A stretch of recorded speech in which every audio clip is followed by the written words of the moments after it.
اعوذ باللہ من الشیطان الرجیم بسم اللہ الرحمن الرحیم احل لکم لیلۃ الصیام الرفث الی نسائکم۔ اب یہ ہے احکام کی آیت، بڑی طویل ہے، کیونکہ یہود کے ہاں شریعت میں روزہ جو ہے شروع ہو جاتا تھا شام کو ہی، اور رات بھی روزے میں شامل تھی، تو تعلق زن و شو بھی نہیں ہو سکتا، اور کوئی سحری وحری کا تصور نہیں تھا۔ جیسے ہی سوئے رات شروع، روزہ شروع، اب اگلے دن تک غروب آفتاب تک روزہ رہے گا۔ ہمارے ہاں روزے میں نرمی کی گئی ہے، ایک تو یہ کہ رات کو اس سے خارج کر دیا، روزہ دن کا ہے، اور رات کے وقت تعلق زن و شو بھی ہے، کھانا پینا بھی ہے، جو پابندیاں روزے کی ہیں وہ سب اٹھ گئی۔ لیکن ہو یہ رہا تھا کہ لوگ سمجھ رہے تھے کہ شاید وہی جو احکام ہیں یہود کے ہاں شاید وہی ہمارے ہاں بھی ہیں، اس لیے وہ ایسا بھی ہوتا تھا، اپنے جذبات میں بیویوں سے مقاربت کرتے تھے، لیکن دل میں سمجھتے تھے کہ ہم نے غلط کام کیا ہے۔ یہاں اب ان کو اطمینان دلایا جا رہا کہ نہیں، احل لکم لیلۃ الصیام الرفث الی نسائکم، حلال کر دیا گیا ہے تمہارے لیے روزے کی راتوں میں اپنی بیویوں کے پاس جانا۔ ہن لباس لکم وانتم لباس لہن، وہ پوشاک ہے تمہارے لیے، تم پوشاک ہو ان کے لیے۔ بڑا بلیغ کنایا ہے یہ، جیسے لباس میں اور جسم میں کوئی پردہ نہیں ہے، لباس ہی تو پردہ ہے نا، لباس میں اور جسم میں تو کوئی پردہ نہیں، ایسے ہی بیوی میں اور شوہر میں کوئی پردہ نہیں۔ ہن لباس لکم وانتم لباس لہن۔ ویسے بھی انسان کے اخلاق کی حفاظت کرنے والی، مرد کے اخلاق کی حفاظت کرنے والی بیوی ہے، بیوی کے اخلاق کی حفاظت کرنے والا مرد ہے۔ وہ مجھے اقبال کا شعر یاد آ رہا تھا، تعلیم نئی ہو کہ پرانی، نسوانیت زن کا نگہباں ہے فقط مرد۔ نہ پردہ نہ تعلیم نئی ہو کہ پرانی، نسوانیت زن کا نگہباں ہے فقط مرد۔ بہرحال ایک دونوں کے لیے وہ ایک ضرورت بھی ہے، ان کی پردہ پوشی بھی کرتے ہیں ایک دوسرے کی، اور اس طریقے سے لباس کی جو ہے اس میں کنایا کیا گیا۔ علم اللہ انکم کنتم تختانون انفسکم، اللہ کے علم میں ہے کہ تم اپنے آپ کے ساتھ خیانت کر رہے تھے، ایک کام کر رہے تھے جو گناہ نہیں ہے، لیکن تم سمجھتے تھے گناہ ہے، تو اپنے آپ سے خیانت ہو گئی کہ نہیں؟ اصلاً وہ گناہ نہیں تھا، لیکن تمہارے علم میں نہیں تھا، لیکن تم یہ سمجھتے ہوئے بھی کہ یہ ممنوع ہے، اس کا ارتکاب کر رہے تھے۔ علم اللہ انکم کنتم تختانون انفسکم فتاب علیکم، تو اللہ نے تم پر نظر رحمت فرمائی، وعفا عنکم، اور بخش دیا، معاف کر دیا، جو بھی خطائیں ہو گئی ہیں وہ سب کے سب معاف سمجھو۔ فالآن باشروہن، اب ان کے ساتھ جو بھی تعلق زن و شے ہے وہ قائم کرو۔ وابتغوا ما کتب اللہ لکم، اور تلاش کرو، حاصل کرو جو کچھ اللہ نے تمہارے لیے لکھ دیا ہے۔ کیا لکھ دیا ہے؟ ایک تو اولاد، تعلق زن و شو میں، اور ایک سکون ہے کہ جو اللہ تعالیٰ نے اس میں رکھا ہے، لِتَسْكُنُوا إِلَيْهَا، قرآن مجید میں یہ الفاظ آئے، ایک تسکین ہے، سکون ہے، اعصاب کا تناؤ جو ہے وہ اس کے بعد جو ہے اس کے اندر ایک سکون کی کیفیت پیدا ہو جاتی ہے۔ اور یہی اس میں حکمت ہے کہ حضور اپنے ہر سفر میں ہم ایک زوجہ محترمہ کو ضرور ساتھ رکھتے تھے، اس لیے کہ قائد کو، سپہ سالار کو کسی وقت بڑی ایسی یعنی پریشان کن صورتحال میں فیصلے کرنے پڑتے ہیں، جذبات پر دباؤ ہوتا ہے اور اعصاب پر دباؤ ہوتا ہے، تو ساتھ اگر کوئی اہلیہ بھی موجود ہو تو اس میں، اور اس کے بہترین مواقع سیرت میں آئے ہیں، وہ پھر کسی وقت میں بیان کروں گا۔ وابتغوا ما كتب الله لكم وكلوا واشربوا حتى يتبين لكم الخيط الابيض من الخيط الاسود من الفجر، اور کھاؤ اور پیو یہاں تک کہ واضح ہو جائے تمہارے لیے سفید دھاری فجر کی سیاہ دھاری سے، یعنی یہ پاؤں پھٹنے کے لیے استعارہ ہے کہ جب سفیدہ نمایاں ہوتا ہے ایک لکیر کی طرح، پاؤں پھٹ گئی، اس وقت تک کھانے پینے کی چھوٹ ہے، سحری جو ہے آپ کر سکتے ہیں، بلکہ کلو واشربو، کھاؤ اور پیو، اور اس کی حدیث میں تاکید آئی ہے، اور یہ بھی فرمایا ہمارے اور یہود کے روزے کے مابین سحری جو ہے وہ فرق ہے۔ تسحروا فإن فی السحور برکہ، سحری ضرور کیا کرو اس لیے کہ سحری میں برکت ہے۔ ثم اتموا الصیام الی اللیل، پھر رات تک روزے کو پورا کرو۔ اب رات تک میں اکثر فقہا کے نزدیک غروب آفتاب مراد ہے، اہل تشیع اس سے ذرا آگے جاتے ہیں کہ رات کا لفظ آیا ہے تو ذرا اور غروب آفتاب پر چند منٹ گزر جائے، لیکن ہمارے اہل سنت کے ہاں غروب آفتاب جو ہے وہی گویا کہ یہ اس کی غایت ہے۔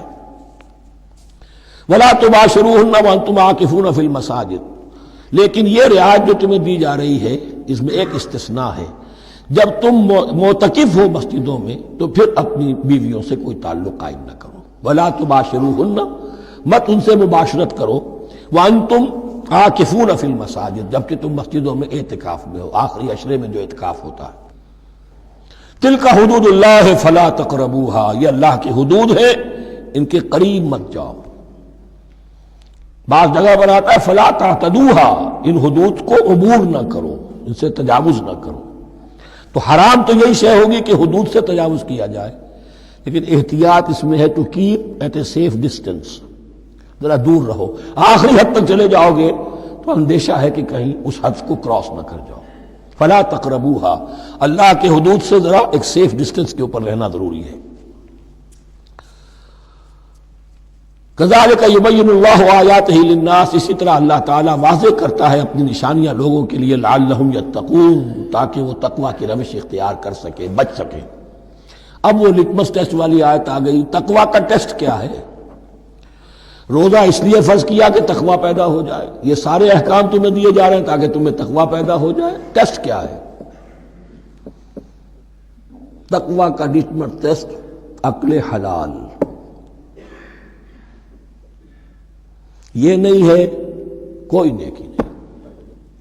وَلَا تَأْكُلُوا أَمْوَالَكُمْ بَيْنَكُمْ بِالْبَاطِلِ، اپنے مال آپس میں باطل طریقوں سے ہڑپ نہ کرو۔ وَتُدْلُوا بِهَا إِلَى الْحُكَّامِ، اور اپنے مال کو ذریعہ نہ بناؤ حکام تک پہنچنے کا۔ لِتَأْكُلُوا فَرِيقًا مِنْ أَمْوَالِ النَّاسِ بِالْإِثْمِ، تاکہ تم لوگوں کے مال کو ہڑپ کر سکو گناہ کے ساتھ، وَأَنْتُمْ تَعْلَمُونَ، اور تم اس کو جانتے بوجھتے کر رہے ہو۔ جو شخص اس معیار سے تو اس سے باز آ گیا وہ ہے متقی۔ یہ لٹمس ٹیسٹ ہے، ورنہ نمازوں کی تعداد، روزوں کی تعداد اور حرام کھانا تو تقویٰ نہیں۔ یہ میں حیران ہوتا ہوں کہ اب اس پر کبھی غور نہیں کیا ہے لوگوں نے کہ یہ آیت کہاں سے آ گئی درمیان میں۔ روزے کے احکام اور اس کے بعد قتال کے احکام بھی شروع ہوں گے، حج کے احکام شروع ہوں گے، یہ بیچ میں آیت۔ واقعہ یہ ہے کہ جیسے روزے کی حکمت کا نقطہ عروج کیا ہے، وَإِذَا سَأَلَكَ عِبَادِي عَنِّي فَإِنِّي قَرِيبٌ، روح انسانی میں ایک طلب پیدا ہو جائے تقرب اللہ کی۔ اسی طرح احکام صوم میں جو کلائمیکس ہے وہ یہ ہے، وَلَا تَأْكُلُوا أَمْوَالَكُمْ بَيْنَكُمْ بِالْبَاطِلِ وَتُدْلُوا بِهَا إِلَى الْحُكَّامِ لِتَأْكُلُوا فَرِيقًا مِنْ أَمْوَالِ النَّاسِ بِالْإِثْمِ وَأَنْتُمْ تَعْلَمُونَ۔ اعوذ باللہ من الشیطان الرجیم، بسم اللہ الرحمن الرحیم۔ یسألونک عن الہلہ، اے نبی آپ سے پوچھ رہے ہیں چاند کی گھٹتی بڑھتی صورتوں کے بارے میں۔ قل ہی مواقیت للناس والحج، کہہ دیجئے یہ لوگوں کے لیے ایک اوقات کا تعین ہے، کیلنڈر ہے، اور حج کے لیے۔ اب دیکھو آپ کو معلوم ہے کہ یہ اللہ تعالیٰ نے کیلنڈر لٹکا دیا ہے، معلوم ہو گیا یہ چاند پہلی تاریخ ہو گئی۔ کچھ دنوں کے بعد آپ نے دیکھا معلوم ہوتا ہے کہ اب ایک ہفتہ گزر گیا ہے، آدھا چاند ہو گیا ہے، 2 ہفتے ہو گئے، پورا چاند ہو گیا ہے، پھر نے گھٹنا شروع کیا۔ تو یہ گویا کہ لوگوں کے لیے اوقات کار کی تعین کے لیے، اور خاص طور پر سب سے اہم شے حج۔ اور یہ نوٹ کیجئے، صوم کے بعد حج، اور حج کے ساتھ قتال۔ حج وہ عبادت ہے جو ایک خاص جگہ پر ہو سکتی ہے، نماز ہر جگہ ہو سکتی ہے، روزہ ہر جگہ ہو سکتا ہے، عبادت اور ہر جگہ ہو سکتی ہے، اور زکوٰۃ ہر جگہ دی جا سکتی، حج تو وہی ہوگا۔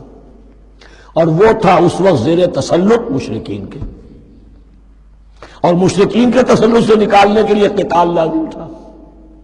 اس قتال کے لیے صبر پہلے پیدا ہونا ضروری ہے۔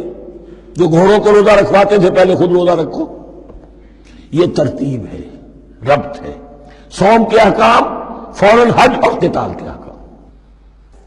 یسألونک عن الأہلة قل هی مواقیت للناس والحج وليس البر بأن تأتوا البیوت من ظہورها ولكن البر من اتقى، اور یہ کوئی نیکی نہیں ہے کہ تم گھروں میں ان کی پشت پر سے داخل ہو، بلکہ نیکی تو اس کی ہے جس میں تقوی ہے۔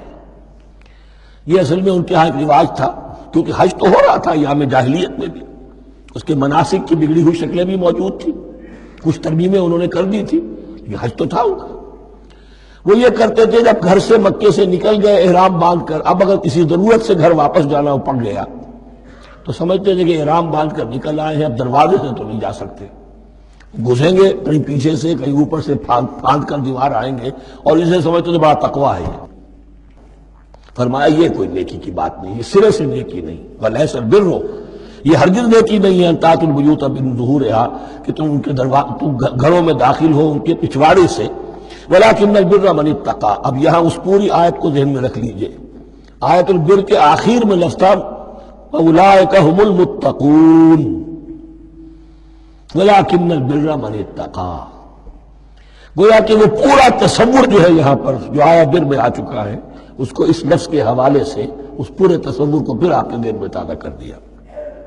وَأْتُوا الْبُيُوتَ مِنْ أَبْوَابِهَا، گھروں میں داخل ہو ان کے دروازوں سے، وَاتَّقُوا اللَّهَ لَعَلَّكُمْ تُفْلِحُونَ، اور اللہ کا تقوی اختیار کرو تاکہ تم فلاح پاؤ۔ وَقَاتِلُوا فِي سَبِيلِ اللَّهِ الَّذِينَ يُقَاتِلُونَكُمْ، لیجئے قتال آ گیا۔ اب یہ تیسری کڑی آ گئی نا، ایک لڑی عبادات کی، ایک لڑی معاملات کی، ایک لڑی انفاق کی، ایک لڑی قتال کی، یہ چوتھی کڑی ہے۔ وَقَاتِلُوا فِي سَبِيلِ اللَّهِ الَّذِينَ يُقَاتِلُونَ، اللہ قتال کرو اللہ کی راہ میں ان سے جو تم سے قتال کر رہے ہیں۔ وَلَا تَعْتَدُوا، لیکن حد سے تجاوز نہ کرو۔ ان اللہ لا يحب المعتدین، اللہ تعالی حد سے تجاوز کرنے والوں کو پسند نہیں کرتا۔ وَاقْتُلُوهُمْ حَيْثُ ثَقِفْتُمُوهُمْ، انہیں قتل کرو جہاں بھی پاؤ۔ وَأَخْرِجُوهُمْ مِنْ حَيْثُ أَخْرَجُوكُمْ، اور نکالو انہیں وہاں سے جہاں سے انہوں نے تمہیں نکالا ہے۔ مہاجرین کہاں سے نکالے گئے تھے؟ مکے سے۔ محمد الرسول اللہ پر وہاں پر حیات تنگ کر دی گئی تھی، قافیہ تنگ کر دیا گیا تھا، تبھی تو آپ نے ہجرت کی۔ نکالو انہیں وہاں سے جہاں سے انہوں نے تمہیں نکالا ہے۔ وَالْفِتْنَةُ أَشَدُّ مِنَ الْقَتْلِ، اور یہ خیال نہ رہے کہ قتل اور خون ریزی جو ہے تو بری بات ہے، فتنہ اس سے بھی زیادہ بری بات ہے۔ فتنہ کیا ہے؟ ایسے حالات جن میں کہ انسان اللہ خدائے واحد کی بندگی نہ کر سکے، اسے غلط کاموں پر مجبور کیا جائے، حرام خوری پر مجبور ہو گیا ہو، یہ سارے حالات فتنہ ہیں۔ تو قتل اور خون ریزی اتنی بری شے نہیں ہے جتنی فتنہ۔ وَالْفِتْنَةُ أَشَدُّ مِنَ الْقَتْلِ وَلَا تُقَاتِلُوهُمْ عِنْدَ الْمَسْجِدِ الْحَرَامِ حَتَّى يُقَاتِلُوكُمْ فِيهِ، ہاں مسجد حرام وہ چونکہ اسے تو امن کی جگہ بنا دیا گیا ہے، ان سے جنگ مت کرو مسجد حرام کے پاس جو بھی حرم کا علاقہ ہے۔ حَتَّى يُقَاتِلُوكُمْ، یہاں تک کہ وہ خود تم سے قتال کریں اس میں۔ فَإِنْ قَاتَلُوكُمْ، پھر اگر وہ تم سے قتال کرتے جنگ کرتے ہیں، فَاقْتُلُوهُمْ، تو قتل کرو انہیں۔ كَذَلِكَ جَزَاءُ الْكَافِرِينَ، یہی بدلہ ہے کافروں کا۔ وَفَإِنِ انتهوا فَإِنَّ اللَّهَ غَفُورٌ رَحِيمٌ، اگر وہ باز آ جائے تو اللہ غفور اور رحیم ہے۔ وَقَاتِلُوهُمْ حَتَّى لَا تَكُونَ فِتْنَةٌ وَيَكُونَ الدِّينُ لِلَّهِ۔ اب جب یہ جنگ کا مرحلہ شروع ہو گیا ہے دعوت محمدی کے سلسلے میں صلی اللہ علیہ وسلم، تو مسلمانوں جان لو، ایک دور تھا 12-13 برس تک تمہیں حکم تھا کفو ایدیکم، مارے کھاؤ ہاتھ نہ اٹھاؤ۔ اب یہ نیا دور آ گیا ہے، تمہاری دعوت و تحریک جو ہے وہ نئے دور میں داخل ہو گئی ہے۔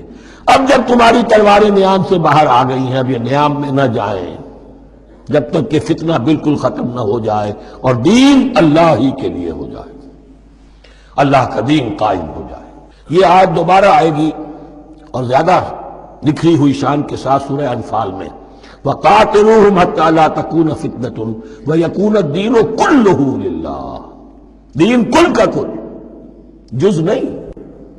دین کی بالادستی پوری انسانی زندگی پر، انفرادی بھی اجتماعی بھی، اور اجتماعی کے بھی سارے پہلو، politico socio economic system, totally وہ اللہ کے احکام کے تابع ہو۔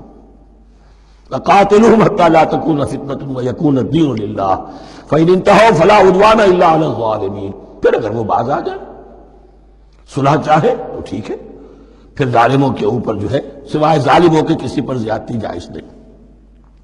الشہر الحرام بالشہر الحرام، حرمت والا مہینہ بدلہ ہے حرمت والے مہینے کا۔ والحرمات قصاص، اور حرمات کے اندر بھی بدلہ ہے۔ فمن اعتدى علیکم فاعتدوا علیہ بمثل ما اعتدى علیکم، تو جو کوئی بھی تم پر زیادتی کرتا ہے، دست درازی کرتا ہے، تو تم بھی اس کے خلاف کارروائی کرو، اقدام کرو جیسے کہ اس نے تم پر زیادتی کی۔ واتقوا اللہ، اور اللہ کا تقوی اختیار کرو، وَاعْلَمُوا أَنَّ اللَّهَ مَعَ الْمُتَّقِينَ، اور یہ جان لو کہ اللہ ساتھ ہے متقیوں کے، یعنی اللہ کی تائید، نصرت، اس کی مدد آئے گی اہل تقوی کے لیے۔ اب دیکھیے وہ تیسری کڑی یہاں بہت چھوٹی سی آئی ہے، قتال کی ذرا زیادہ بڑی کڑی آ گئی ہے اور یہ چھوٹی سی کڑی آ رہی ہے۔ قتال کے لیے لازم ہے انفاق بھی۔ جنگ کیسے ہوگی اگر فوج کے لیے ساز و سامان نہ ہو، رسد کا اہتمام نہ ہو، ہتھیار نہ ہو، سواریاں نہ ہو، کیسے ہوگی جنگ؟ وَأَنفِقُوا فِي سَبِيلِ اللَّهِ وَلَا تُلْقُوا بِأَيْدِيكُمْ إِلَى التَّهْلُكَةِ، خرچ کرو اللہ کی راہ میں اور مت ڈالو اپنے آپ کو اپنے ہاتھوں ہلاکت میں۔ یعنی اللہ کا دین اس وقت اسے احتیاج ہے، وہ پیسہ چاہتا ہے، جیسے حضور نے تبوک کے موقع پر عام اپیل کی اور آپ اپنے مال کو لے کر بیٹھے ہوئے ہیں، تو گویا کہ آپ نے اپنے آپ کو ہلاکت میں خود ڈال دیا۔ یہ انفاق ہے، جہاد بالمال۔ وَأَنفِقُوا فِي سَبِيلِ اللَّهِ وَلَا تُلْقُوا بِأَيْدِيكُمْ إِلَى التَّهْلُكَةِ وَأَحْسِنُوا إِنَّ اللَّهَ يُحِبُّ الْمُحْسِنِينَ، اور احسان کی روش اختیار کرو، دین کے اندر بھی خوبصورتی پیدا کرو، دین میں بہتر سے بہتر مقام حاصل کرنے کی کوشش کرو۔ ہمارا معاملہ کیا، دنیا میں آگے سے آگے اور دین میں پیچھے سے پیچھے۔ دین میں یہ دیکھیں گے اس سے کم پر گزارا ہو سکتا ہو، کوئی اور شے ہو کہ جس میں اس سے کم سے بھی بات پوری ہو جائے، دین میں یہ ہوگا، اور دنیا میں آگے سے آگے ہے جستجو کہ خوب سے ہے خوب تر کہاں۔ تو اگر یہ جستجو دنیا میں ہے، اس سے بڑھ کر دین میں ہونی چاہیے۔ فاستبقوا الخیرات، نیکیوں میں ایک دوسرے پر بازی لے جانے کی کوشش کرو۔ وَأَنفِقُوا فِي سَبِيلِ اللَّهِ وَلَا تُلْقُوا بِأَيْدِيكُمْ إِلَى التَّهْلُكَةِ وَأَحْسِنُوا، اور احسان کی روش اختیار کرو۔ ان اللہ یحب المحسنین، یقیناً اللہ تعالی محسنین کو، ان لوگوں کو کہ جو درجہ احسان پر فائز ہو جائیں، محبت کرتا ہے، انہیں پسند کرتا ہے۔ یہ حدیث جبرائیل اگر ذہن میں ہو تو 3 درجے ہیں، جیسے میں نے آج بتایا آپ کو، وَنَحْنُ لَهُ مُسْلِمُونَ وَنَحْنُ لَهُ عَابِدُونَ وَنَحْنُ لَهُ مُخْلِصُونَ۔ 3 درجے دوسرے ہیں، اسلام، ایمان، احسان۔ اخبرنی عن الاسلام، اخبرنی عن الایمان، اخبرنی عن الاحسان۔ احسان کیا ہے؟